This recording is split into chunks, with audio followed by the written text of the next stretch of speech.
Bonjour, bienvenue à votre émission La Victoire de l'amour. J'espère que vous allez bien cette belle journée. Aujourd'hui, je vais vous dire que je suis un peu égoïste. Je me fais un grand cadeau parce que c'est une comédienne que j'aime extrêmement. Je vais la reconnaître tout de suite. Carmen Sylvestre sera avec nous pour la prochaine demi-heure. En chanson, quelqu'un qu'on aime tous beaucoup, l'unique Nicolas Ciccone, qui nous fera une belle chanson sur les moments. Ensuite, l'homélie avec notre ami Victor de Paris, la chronique hebdomadaire de notre ami William. Je suis Sylvain Charon. Bienvenue à votre émission La Victoire de l'amour. Un seul geste de toi viendra mon secours. Viens semer dans mon âme le grain de l'amour. Je traverse un désert et je meurs de soif.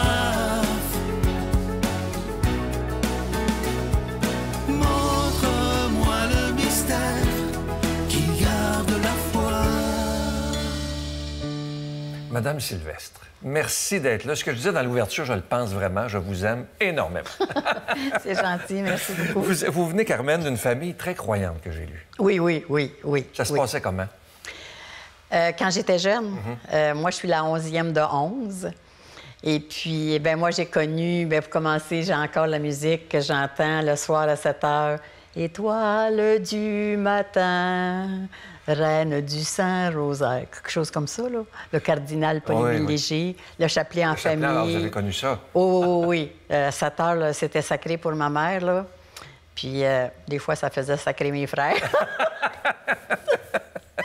Oui, j'ai connu ça. Ouais. J'ai connu la messe tous les dimanches, ça, c'est sûr. Toutes les fêtes religieuses.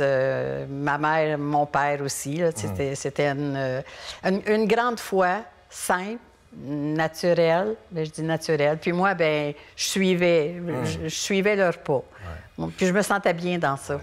Vous avez gardé votre moment avec vous de 88 à 95 ans. Oui. C'est quelque chose quand même, hein? Oui, bien, vous savez, c'est ça. À un moment donné, la vie, c'est arrivé comme ça. Il y avait ma sœur qui l'avait gardée pendant 10 ans. Puis, à un moment donné, elle avait besoin d'une relâche. Puis, elle m'avait demandé, tu pourrais-tu garder ma mère un mois? Puis, fait que moi, j'ai dit, pas de problème. On n'avait pas de place, par exemple. Parce que j'ai 4 enfants. Les chambres étaient complètes. J'avais ma garderie aussi. Fait que, mais en tout cas, pour un mois, on s'est dit, on a fait un lit, on a mis un lit dans le salon, puis ça a duré 7 ans. Oh là là! Et qu'est-ce que ça vous a apporté, parce qu'on voit ça de moins en moins, évidemment, qu'est-ce que ça vous a apporté d'être si proche de votre mère? Qu'est-ce que ça m'a apporté? Pour moi, c'était difficile ou...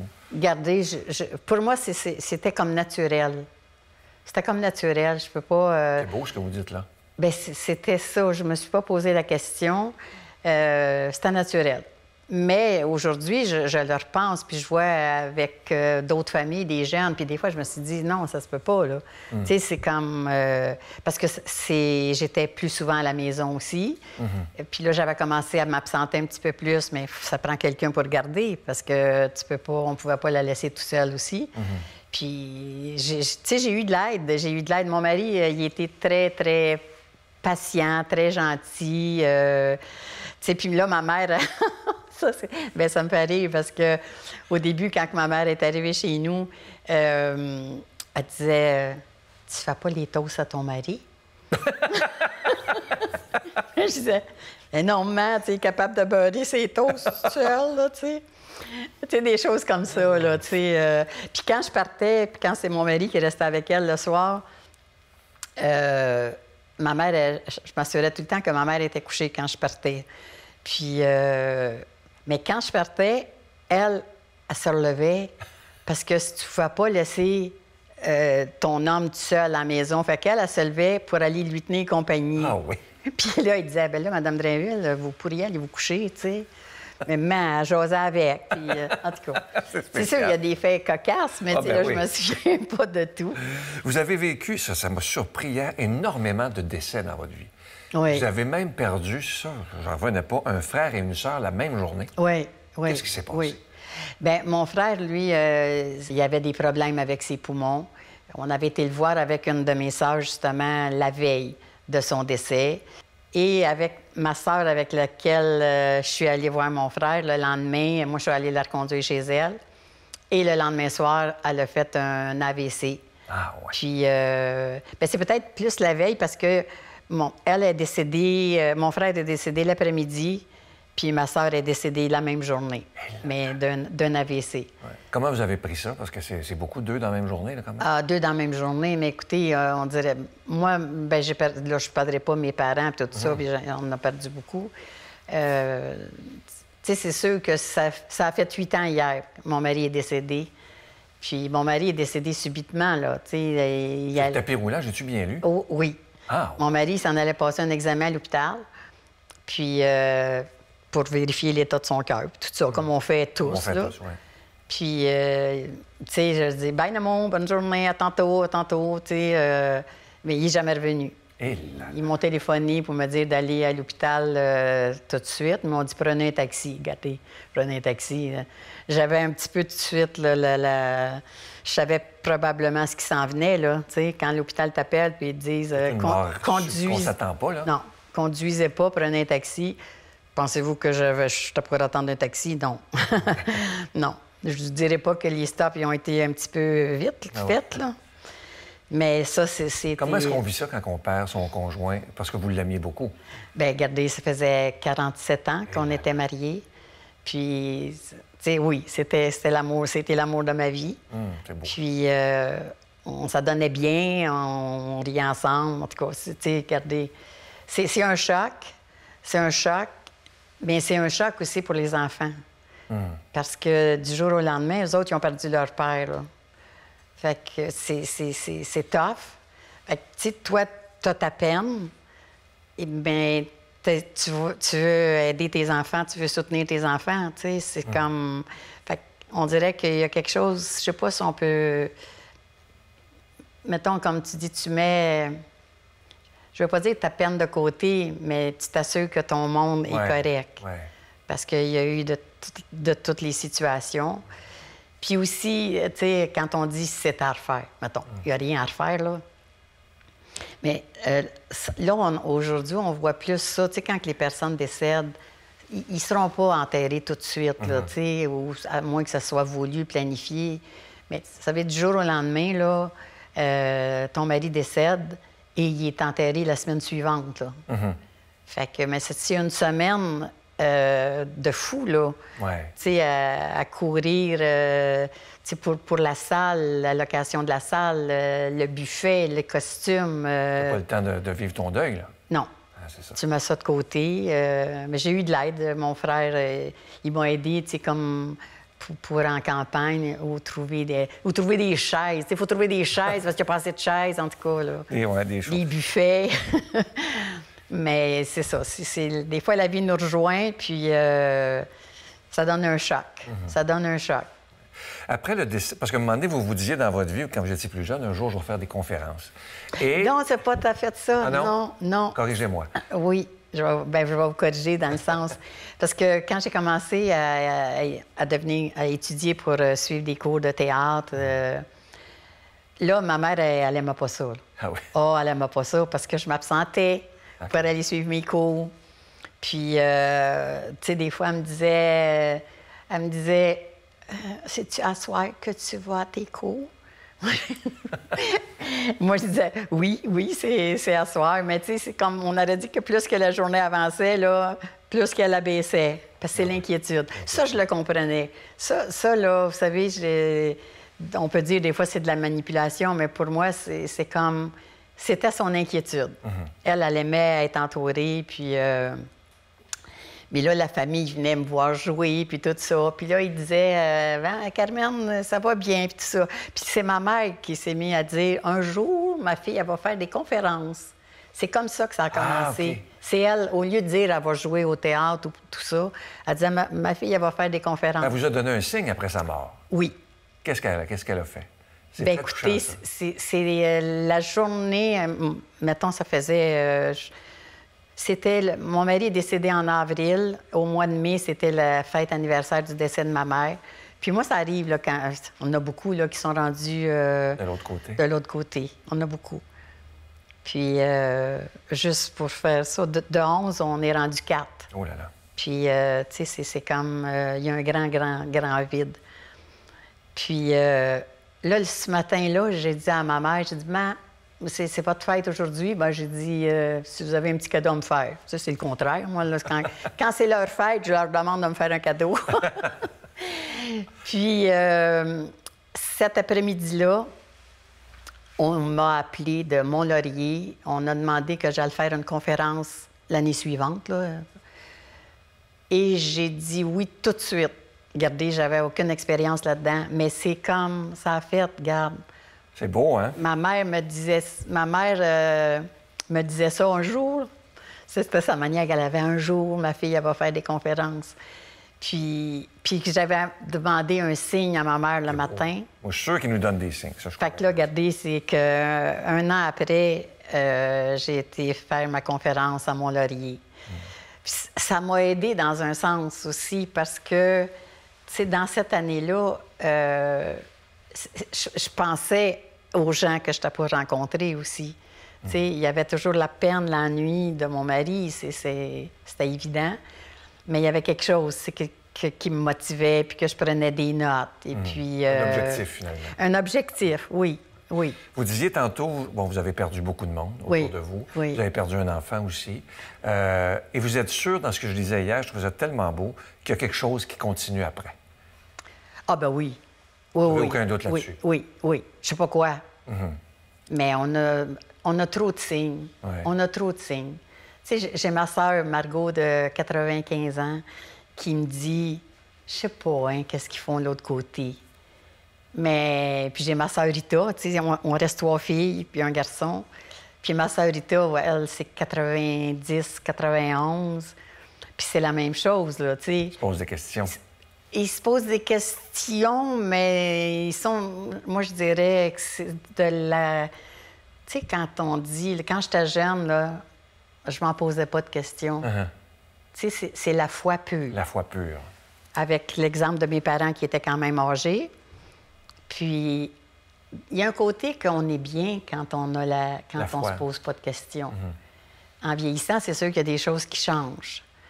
Mais des fois, on s'ennuie de cette foi pure-là. Oui, ça c'est vrai. Hein? La foi d'enfant, comme Jésus dit. Oui, tu sais, puis qui ne se pose pas de questions.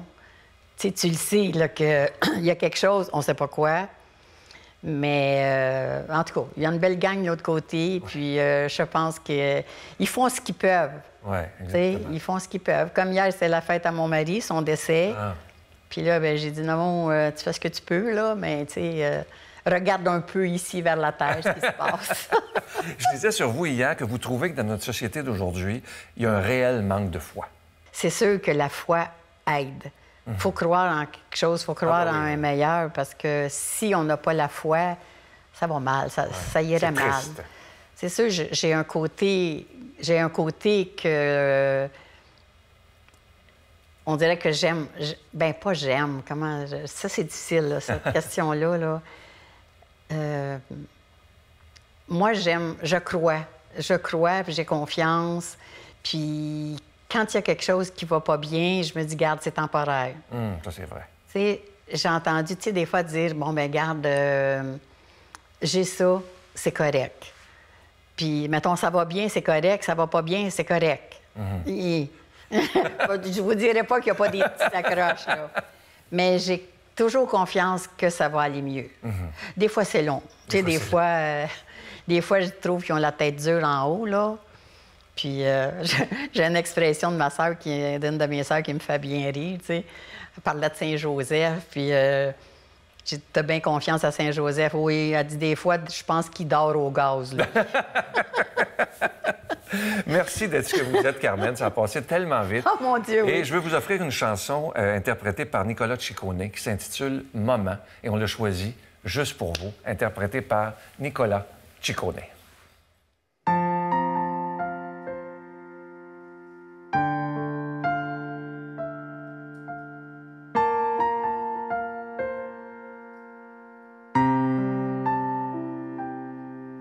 De toutes les femmes au monde, des plus fortes aux plus brillantes, pour moi la plus grande, c'est une maman.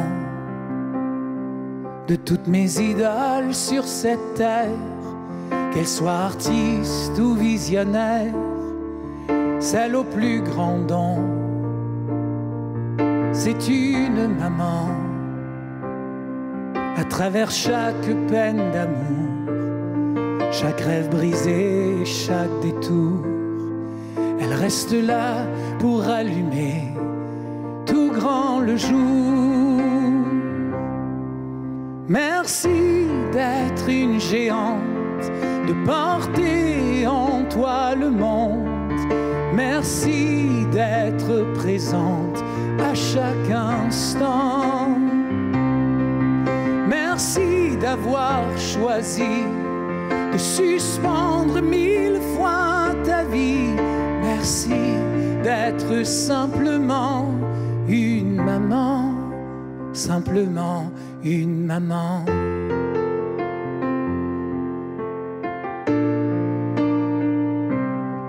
De tous les miracles dans l'univers, des étoiles jusqu'à la mer, pour moi le plus grand, c'est le cœur d'une maman.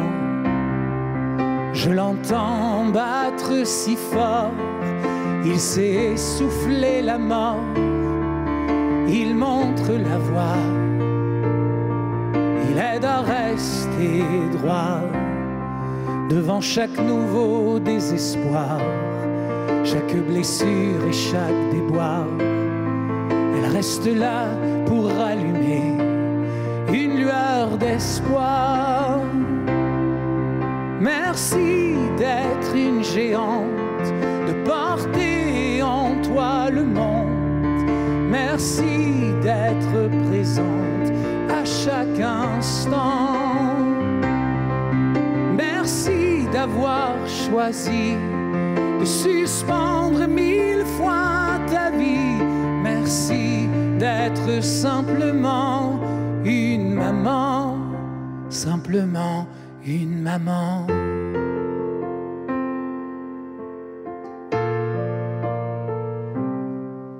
De toutes les femmes au monde, des plus fortes aux plus brillantes, pour moi la plus grande, c'est une maman.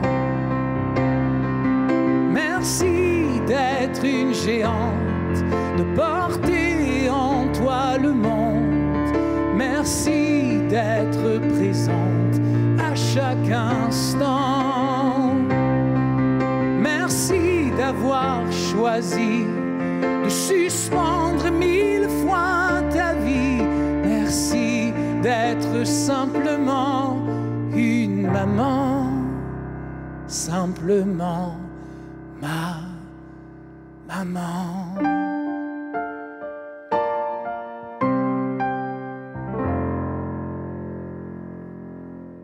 Notre Père qui es aux cieux, que ton nom soit sanctifié, que ton règne vienne, que ta volonté soit faite sur la terre comme au ciel. Donne-nous aujourd'hui notre pain de ce jour. Pardonne-nous nos offenses, comme nous pardonnons aussi à ceux qui nous ont offensés. Et ne nous laisse pas entrer en tentation, mais délivre-nous du mal, car c'est à toi qu'appartiennent le règne, la puissance et la gloire pour les siècles des siècles. Amen. Je suis tellement content de vous parler de ce magnifique cadeau du mois. Je trouve qu'on est chanceux qu'il y ait eu le temps de le faire. Il s'agit d'un livre de quelqu'un qu'on aime tous beaucoup. Il fait les chroniques le jeudi matin. Je dois vous dire qu'il est très, très, très aimé. Et moi aussi, je l'aime beaucoup. D'ailleurs, je les écoute tous, évidemment. Il s'agit du nouveau livre de Martin Larocque qui s'intitule « À tous les victorieux, les victorieuses et ceux qui doutent encore ». Il commence toujours ses chroniques comme ça. On a décidé de mettre le titre. C'est un beau livre de chevet. Il y a un peu un résumé des chroniques qu'il a fait. Il a ajouté des choses. Et c'est un livre à laisser traîner parce que c'est facile à comprendre, c'est écrit en gros caractères et avant de se coucher, évidemment, c'est très bien, mais n'importe où. Ce qui est bien de ce livre-là, comme il me l'expliquait, c'est que tu peux l'ouvrir n'importe où et tu vas trouver quelque chose pour toi. Alors, je vous rappelle le titre. À tous les victorieux, les victorieuses et à tous ceux qui doutent encore, je vous rappelle que c'est avec un don de 25 $. Et si vous en voulez deux, avec un don de 40 $, je vous donne l'adresse. La Victoire de l'amour, case postale 120, succursale Boucherville à Boucherville, le J4B 5E6. Je vous la redonne. La Victoire de l'amour, case postale 120, succursale Boucherville à Boucherville, le J4B 5E6. Également par téléphone, par carte de crédit du lundi au jeudi de 8h à 17h dans le 514-523-4433, 523-4433 ou sans frais le 1-888-811-9291, 1-888-811-9291 et aussi sur notre site Internet, je vous rappelle, qui est un moyen très sécuritaire, rapide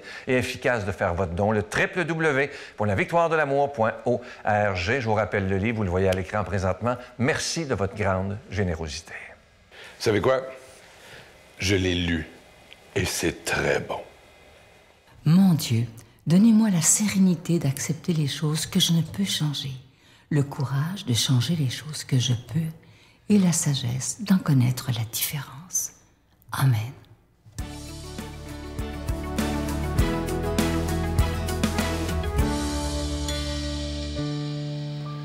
Bonjour à vous, chers amis. J'espère que vous allez bien en cette belle journée. Moi, je vais très, très bien. Alors aujourd'hui, sujet particulier. Je l'ai intitulé « Réussir sa séparation ». Alors, je vous mets en contexte. Pour ceux qui ne le savent pas, je suis travailleur social et au quotidien, j'accompagne des gens qui traversent toutes sortes de défis, de difficultés.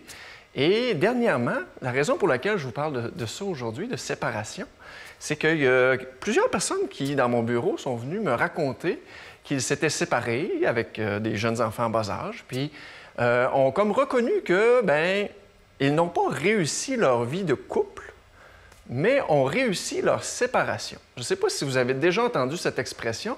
Moi, dernièrement, je l'ai entendue à quelques reprises, puis je me suis dit, je vais parler de ça à mes amis de la Victoire de l'amour. Et là, j'ai médité un peu sur la question, puis je me suis dit, c'est beau ça, de prendre conscience qu'on réussit sa séparation.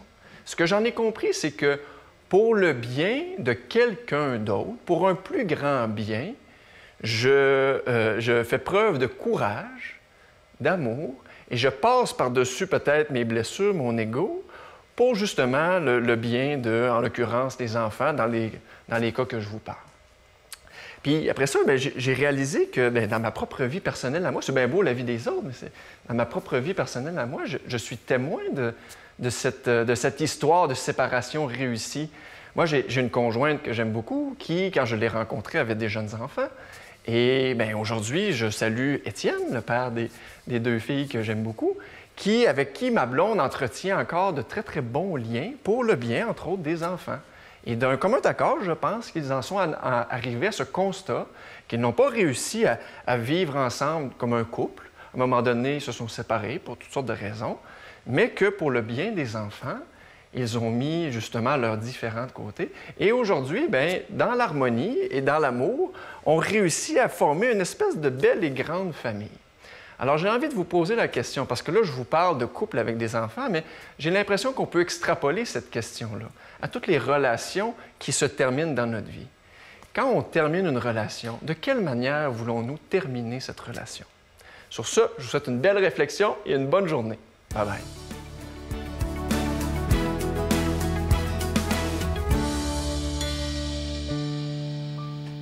Ce qui m'émerveille dans l'évangile d'aujourd'hui, c'est la manière avec laquelle les apôtres ont confiance en Jésus.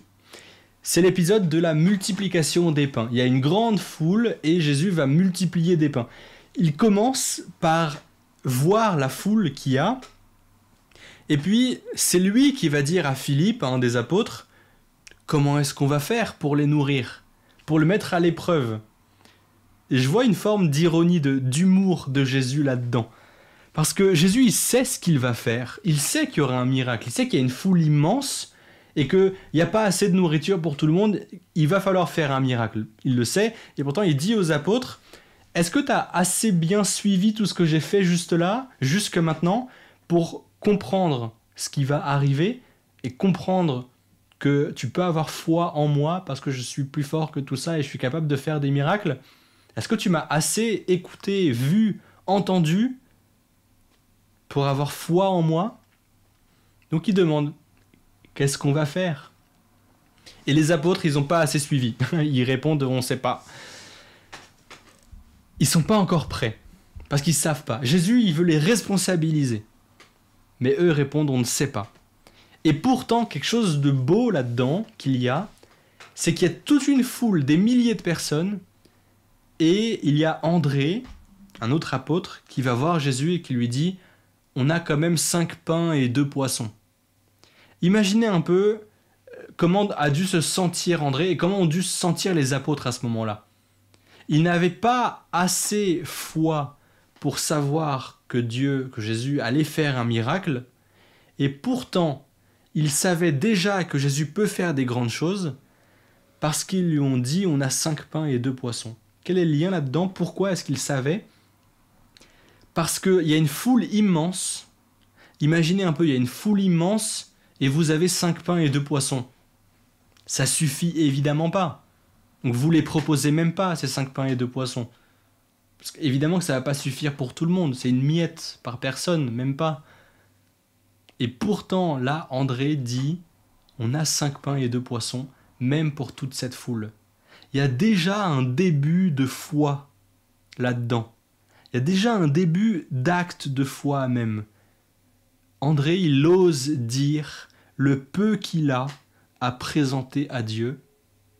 Et par là, il semble déjà dire, je crois que tu peux en faire quelque chose, même avec ce peu que je te propose. Donc Jésus, il dit quoi faire à ce moment-là. Il dit, ah, vous avez 5 pains et 2 poissons? Ok. Faites asseoir les gens et amenez-moi cette nourriture. Et là, Jésus, il prend le pain, il le bénit, il le rompt, il le donne aux disciples pour qu'ils le distribuent. Il y a déjà là une préfiguration de l'Eucharistie en même temps, ce qui est très beau. Mais là, Jésus fait le miracle. Donc en fait, ce qui compte par-dessus tout, c'est pas tant d'avoir une petite part, c'est pas tant d'avoir l'impression de ne rien avoir à proposer à Dieu. En fait, souvent on se dit, moi je suis trop timide, moi j'ai rien à dire à Dieu, j'ai rien à lui proposer, j'ai pas de talent, je sais pas faire quoi que ce soit de bon en fait, ni avec mes mains, ni avec mon intelligence, je sais pas particulièrement quoi faire. Ben, même ça, même cette forme d'incompétence, personne n'est complètement incompétent, toujours quelque chose à faire. Même ça, même la timidité, même nos doutes, nos incompréhensions, même ça, c'est un peu qu'on peut donner à Dieu. Et alors Dieu en fait des grandes choses. Ça, là, nos doutes, notre non-savoir-faire, c'est 5 pains et 2 poissons pour nourrir des milliers de personnes. Mais juste là, il faut oser dire à Dieu, je n'ai pas grand-chose, j'ai l'impression d'avoir presque rien, et pourtant, je veux te le donner quand même. Alors ça, là, qui me semble insuffisant, le peu d'énergie que j'ai, le peu de moyens que j'ai, le peu de patience que j'ai, le peu de même matériel que j'ai pour cette tâche immense que je vois, mais je ne sais pas comment le faire, mais le peu que j'ai, je te le donne, alors Seigneur, viens, utilise ça, et fais-en quelque chose de grand, juste assez, ou plus encore, pour réaliser cette tâche que je suis appelé à faire. Osons confier les choses à Dieu et voyons avec humilité et avec émerveillement comment il s'en charge. Au nom du Père et du Fils et du Saint-Esprit. Amen. Je vous salue Marie, pleine de grâce. Le Seigneur est avec vous. Vous êtes bénie entre toutes les femmes, et Jésus, le fruit de vos entrailles, est béni. Sainte Marie, Mère de Dieu, priez pour nous pécheurs, maintenant et à l'heure de notre mort. Amen. Avant de vous quitter, ce qui m'a beaucoup marqué dans l'entrevue avec Carmen Sylvestre, c'est qu'imaginez lorsque son mari, qu'elle aimait tellement, s'en va pour un simple tapis roulant pour voir comment ça va dans sa santé et qu'elle ne le revoit jamais, ça me fait penser qu'on devrait toujours dire à quelqu'un qu'on quitte le matin, que ce soit conjoint, enfant, peu importe, je t'aime. Si on pouvait dire ça une fois par jour, parce qu'on ne sait pas si on reverra ces personnes-là à la fin de la journée. Alors, n'ayons pas peur de dire ces si beaux mots, je t'aime, pour ne pas avoir de regrets. Je vous souhaite une belle journée. À demain. Bye.